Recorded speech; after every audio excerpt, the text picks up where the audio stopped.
हमारे साथ है भ्रष्टाचार के खिलाफ मुहिम छेड़ने वाले विश्वबंधु गुप्ता जी। आपका बहुत बहुत स्वागत है हमारे कार्यक्रम में। 2G स्पेक्ट्रम घोटाले से बड़ा घोटाला सामने आ रहा है कोयला मंत्रालय में। माना जा रहा है कि निजी क्षेत्र को लाइसेंस देने के नाम पे घोटाला हो रहा है और बहुत बड़े पैमाने पर हो रहा है। ये 2G स्पेक्ट्रम से बड़ा घोटाला साबित होगा।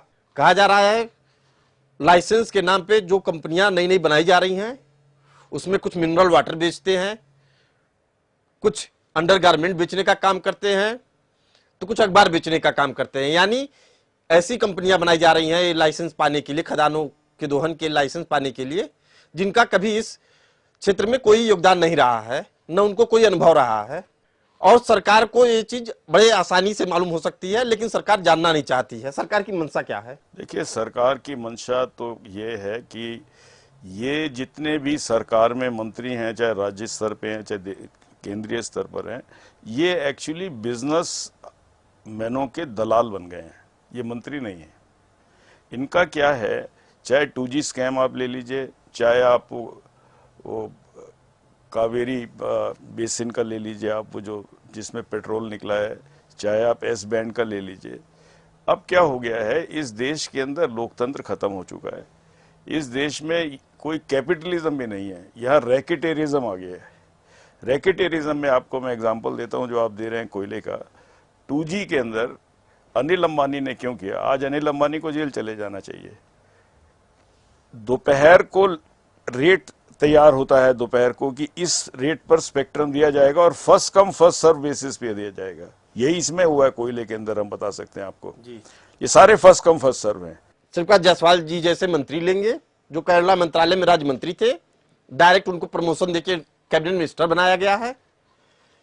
क्या लगता है कि प्रधानमंत्री जी की सब मिली भगत से और सारी चीजें इसी से हो रही? ये प्रधानमंत्री जी बहुत ही बड़े बहरूपिया हैं। जो आदमी बोलता है प्रेस कॉन्फ्रेंस में, मेरे से गलत काम तो हुए हैं लेकिन इतने नहीं हुए जितने आप समझ रहे हैं। अब ये फिल्मी डायलॉग बोलने से आपका काम नहीं चल सकता। किसी भी देश का प्रधानमंत्री अगर ये कहता है कि मेरे से गलत काम हुए हैं, उसको रिजाइन कर देना चाहिए। एक प्रधानमंत्री CVC के ऊपर, जिसके ऊपर करप्शन चार्जेस हैं, उसकी इतनी वो कर रहा है, पैरवी कर रहा है कि जलील कर रहा है सुप्रीम कोर्ट को। नहीं गए। 2G के अंदर राजा ने सब बता रखा था कि मैं हेरा फेरी कर रहा हूं। आपने उसे एक चिट्ठी नहीं लिखी गई कि आप ये नहीं करेंगे। नंबर 3। नंबर 4, हर्षद मेहता वाले केस में, जब हर्षद मेहता का स्कैम नहीं हुआ था, मैं बॉम्बे के अंदर उस समय एडिशनल कमिश्नर था बॉम्बे में। हमको एक टिप ऑफ आया कि एक बैंक के अंदर 500 करोड़ रुपए आके जमा हुआ है। उस जमाने में 500 करोड़ की कीमत आज लगा लीजिए कम से कम 5-6 हजार करोड़ रुपए होगी।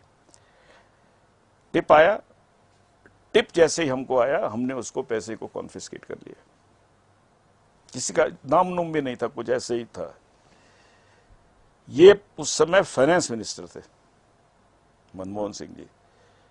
मनमोहन सिंह जी ने इनकम टैक्स डिपार्टमेंट को दर्जनों फोन किए। मैं चीफ कमिश्नर के साथ बैठा हुआ था। मेरे चीफ कमिश्नर ने बोला, मैं इस 500 करोड़ को कैसे छोड़ दूं जब तक मुझे ये नहीं पता ये किसका पैसा है, ये कैसे छोड़ दूं मैं इसको। वो बोला, आपको छोड़ना पड़ेगा।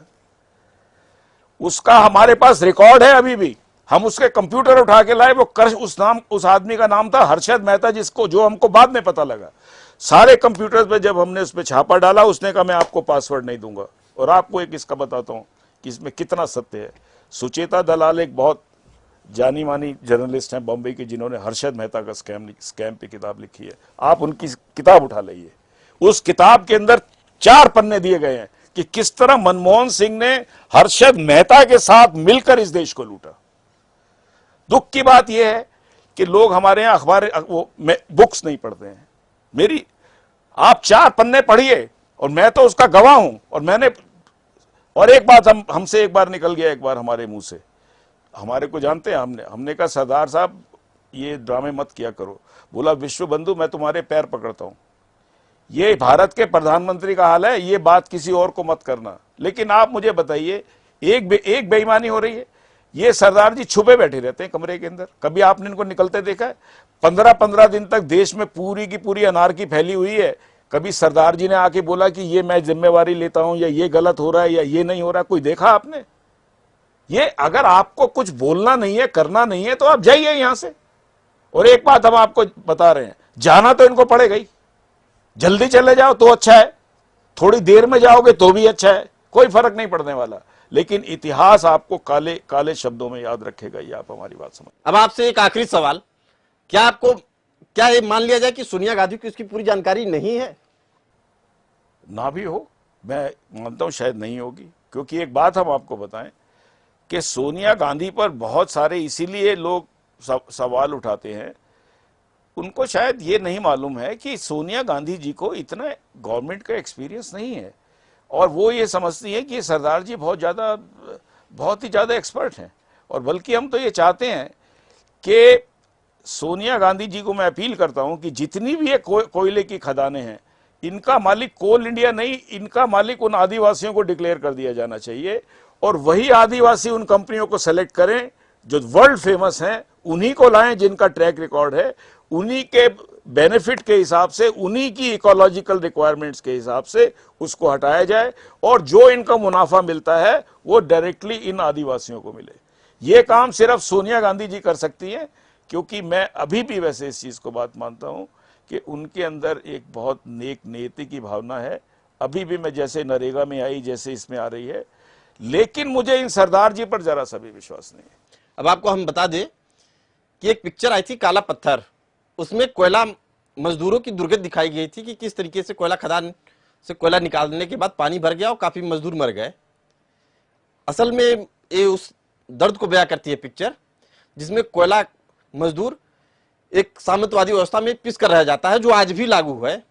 और कोयला मंत्री हो या कोयला मंत्रालय हो, सबकी मिली भगत साफ जाहिर होती है अगर पूरे प्रकरण को देखा जाए तो।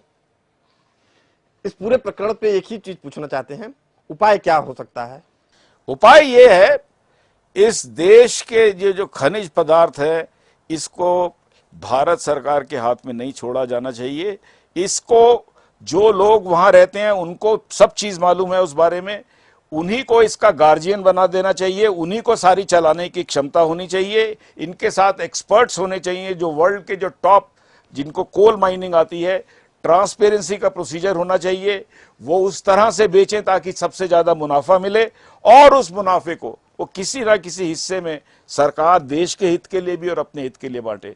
ये जो करना, धोखाधड़ी करना, कच्चे बनाने वाला कोयला माइन खरीद रहा है, शराब बनाने वाला खरीद रहा है, बंदर का खेल दिखाने वाला चल रहा है, इसमें सिर्फ घूस, लानत, और ये लोग बैठे रहते हैं उन कोल माइंस के ऊपर ताकि इनकी कीमत बढ़े। मैं समझता हूं कि इस देश की इतनी सड़ी हालत हो चुकी है कि इसके लिए अगर प्रधानमंत्री ये नहीं उठते हैं तो इनको और भी ज्यादा अपने ऊपर इसकी जिम्मेदारी लेनी पड़ेगी। हम मानते हैं कि अब सरकार मनमोहन सिंह जी हो या सोनिया गांधी जी हो, कोई ना कोई फैसला इस पे जरूर लेंगी।